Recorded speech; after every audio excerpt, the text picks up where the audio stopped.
Bahkan seorang ulama sanjungan kaum Wahabi sendiri, beliau menjelaskan dalam kitabnya Majmu' Fatawa wa Rasail Fadilati Syekh Muhammad bin Shalih Al-Utsaimin atau yang kita kenal dengan Ibnu Utsaimin. Beliau dalam kitabnya ini, tepat di juz ke-25 halaman 237, beliau ketika mendapat pertanyaan, su'ila fadilatus syekh rahimahullahu amin. Memang ada hadis tentang mengazankan bayi, Pak. Namun yang rajih hadis tersebut dhaif. Tidak sahih karena hadisnya dhaif, tidak bisa dijadikan hujjah dan tidak bisa diamalkan. Ada Ustadz sanjungan kaum Wahabi yang bernama Badrussalam LC. Semoga Allah senantiasa menjaga beliau dan memberikan pemahaman agama kepada beliau dengan benar. Amin ya rabbal alamin. Badrussalam LC itu mengatakan bahwasanya hadis tentang mengadzani telinga bayi yang baru lahir adalah hadis dhaif, hadis lemah, sehingga tidak boleh dijadikan hujjah dan tidak bisa diamalkan. Sebelum kami menanggapi status hadis tentang masalah mengadzani telinga bayi yang baru lahir, kami akan menjelaskan terlebih dahulu tentang kesepakatan para ulama bahwasanya umat Islam kita ini boleh mengamalkan hadis dhaif atau hadis lemah dalam fadhailul a'mal. Hal ini sebagaimana yang sudah dijelaskan oleh Imam Ibnu Hajar Al-Haytami dalam kitab beliau yang bernama Al-Fatawa Al-Fiqhiyah Al-Kubra, tepat di juz kedua halaman 54 terbitan Al-Maktabatul Islamiyah. Wa qad taqarrara annal haditsa dha'ifa wal mursalah wal munqati'ah wal mu'dalah wal mauqufah yu'malu biha fi fadailil a'mali ijma'an. Hadis dhaif, hadis mursal, hadis munqati maupun hadis mu'dal dan hadis mauquf itu boleh diamalkan dalam fadailul a'mal ijma'an. Ini sudah merupakan kesepakatan ulama. Sekarang mari kita bahas tentang status hadis mengadzani telinga bayi yang baru lahir. Dalam kitab Sunan At-Tirmidzi, Imam At-Tirmidzi membawakan sebuah riwayat hadis, nomor hadis 1514, haddatsana Muhammad bin Bashar qala haddatsana Yahya bin Sa'id wa Abdurrahman ibnu Mahdi qala akhbarana Sufyan an Asim ibni Ubaidillah an Ubaidillah ibni Abi Rafi' an abihi qala ra'aitu Rasulullah sallallahu alaihi wasallam adzana fi udhunil Hasan ibn Ali hina waladathu Fatimah bis salati. Hadza haditsun hasanun sahihun. Hadza haditsun hasanun sahihun. Di sini dijelaskan bahwasanya Rasulullah sallallahu alaihi wasallam mengadzani telinganya Sayyidina Hasan, putra Sayyidina Ali, ketika Sayyidah Fatimah melahirkan beliau. Bisolati, azannya sama dengan azan ketika kita mau melaksanakan sholat.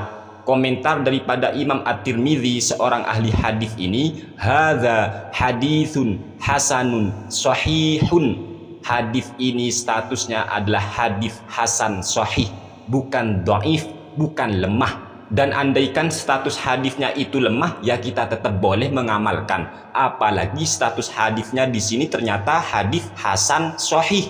Ini menurut ahli hadis Al-Imam At-Tirmidzi. Hadis yang sama juga diriwayatkan oleh Imam Abu Daud dalam kitab beliau Sunan Abi Daud. Haddatsana Musaddad, haddatsana Yahya an Sufyan qala haddatsani Asim ibnu Ubaidillah an Ubaidillah ibni Abi Rafi' an abihi qala ra'aitu Rasulullah sallallahu alaihi wasallam adzana fi udhunil Hasan ibn Ali hina waladathu Fatimah bis salati. Sama hadisnya ya, Rasulullah sallallahu alaihi wasallam itu mengadzani telinganya Sayyidina Hasan, putra Sayyidina Ali, ketika Sayyidah Fatimah melahirkan beliau. Bisolati, azannya sama dengan azan ketika kita mau melaksanakan sholat. Bahkan seorang ulama sanjungan kaum Wahabi sendiri, beliau menjelaskan dalam kitabnya Majmu' Fatawa wa Rasail Fadilati Syekh Muhammad bin Shalih Al-Utsaimin atau yang kita kenal dengan Ibnu Utsaimin.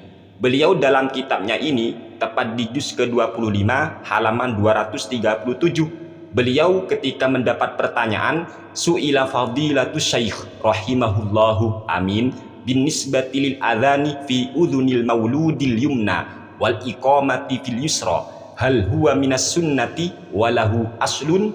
Ibnu Utsaimin pernah mendapat pertanyaan tentang hukum azan di telinga kanan bayi yang baru lahir. wal iqamati fil yusra, dan iqamah di telinga bayi yang kiri. Hal huwa minas sunnati walahu aslun, apakah hal yang demikian itu termasuk sunnah dan memang memiliki dasar? Fa ajaba biqaulihi, Ibnu Utsaimin menjawab, ammal adzanu falahu aslun wa hadithuhu hasanun wala ba'sa bihi. Mengadzani telinga bayi itu memiliki dasar, memiliki dalil. Wa hadithuhu hasanun, dan hadis tentang masalah tersebut adalah hadis hasan. Wala ba'sa bihi, dan no problem. Ini pengakuan Ibnu Utsaimin. Walakin yakunul adzanu indal wiladati qabla ayasma'a ayya syai'in liyakuna awwalu ma yasma'uhu an-nida'u ila sholati wal falahi. Azan itu dilakukan ketika bayi baru dilahirkan, sebelum bayi itu mendengar suara apapun, supaya kalimat yang pertama kali didengar oleh sang bayi adalah an-nida'u ila sholati, panggilan untuk sholat, wal falahi, dan keberuntungan ataupun kebahagiaan. Ini pendapat Ibnu Utsaimin, ulama sanjungan kaum Wahabi. Dalam kitab Tuhfatul Maudud bi Ahkamil Maulud yang dikarang oleh Ibnul Qayyim Al-Jauziyah, tepat di halaman 30, di sini dijelaskan al-babur rabi'un fi istihbabit ta'dzini fi udhunihil yumna wal iqamati fi udhunihil yusra. Bab keempat tentang sunnahnya mengadani telinga kanan bayi dan iqamah di telinga kirinya sang bayi. Wa fi hadzal babi ahaditsu, dalam masalah bab ini terdapat beberapa hadis.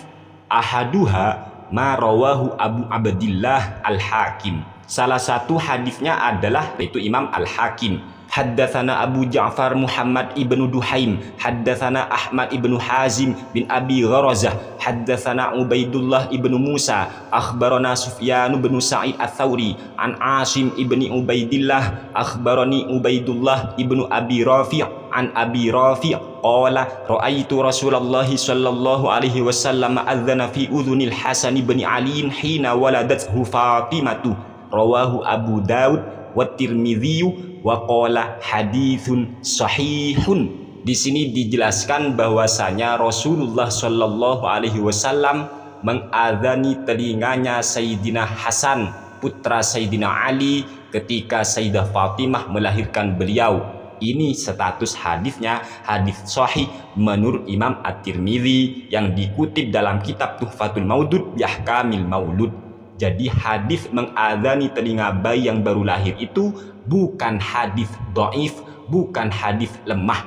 Bahkan andaikan hadisnya lemah, hadis dhaif atau hadis lemah pun juga boleh diamalkan dalam fadhailul a'mal. Dan mengadzani telinga bayi itu memang fadhailul a'mal. Kok bisa Ustadz Badrul Salam mengatakan hadisnya dhaif, hadisnya lemah, tidak boleh diamalkan? Ungkapan yang semacam itu mengambil pendapat ulama hadis yang mana? Ulama hadis mana yang mengatakan tidak boleh hadis dhaif, tidak boleh hadis lemah diamalkan dalam hal fadhailul a'mal? Kita tidak mungkin menemukan ulama yang ahli hadis melarang umat Islam mengamalkan hadis dhaif dalam hal fadhailul a'mal. Tidak akan pernah. Sebab apa? Sebab ulama itu sudah sepakat hadis dhaif, hadis lemah itu boleh diamalkan dalam fadhailul a'mal. Hal ini sebagaimana yang sudah dijelaskan oleh Imam Ibnu Hajar Al-Haytami dalam kitab beliau yang bernama Al-Fatawa Al-Fiqhiyah Al-Kubra, tepat di juz kedua halaman 54 terbitan Al-Maktabatul Islamiyah. Wa qad taqarrara annal haditsa dha'ifa wal mursalah wal munqati'ah wal mu'dalah wal mauqufah yu'malu biha fi fadhailil a'mali ijma'an. Hadis dhaif, hadis mursal, hadis munqati maupun hadis mu'dal dan hadis mauquf itu boleh diamalkan dalam fadhailul a'mal ijma'an. Ini sudah merupakan kesepakatan ulama. Begitu ya. Jadi jelas hadis tentang masalah azan di telinga bayi yang baru lahir itu status hadisnya adalah hasanun sahihun, bukan dhaif, bukan lemah, sehingga boleh diamalkan. Oleh sebab itu, ayo banyak mengaji, banyak belajar. jangan mudah menghukumi kalau referensinya cuma 1 atau 2 kitab saja. Perbanyak lagi referensi, perbanyak lagi membaca, perbanyak lagi bahan bacaannya. Semoga apa yang kami sampaikan bermanfaat untuk kita semua. Amin ya rabbal alamin. Kurang lebihnya kami mohon maaf. Wassalamualaikum warahmatullahi wabarakatuh.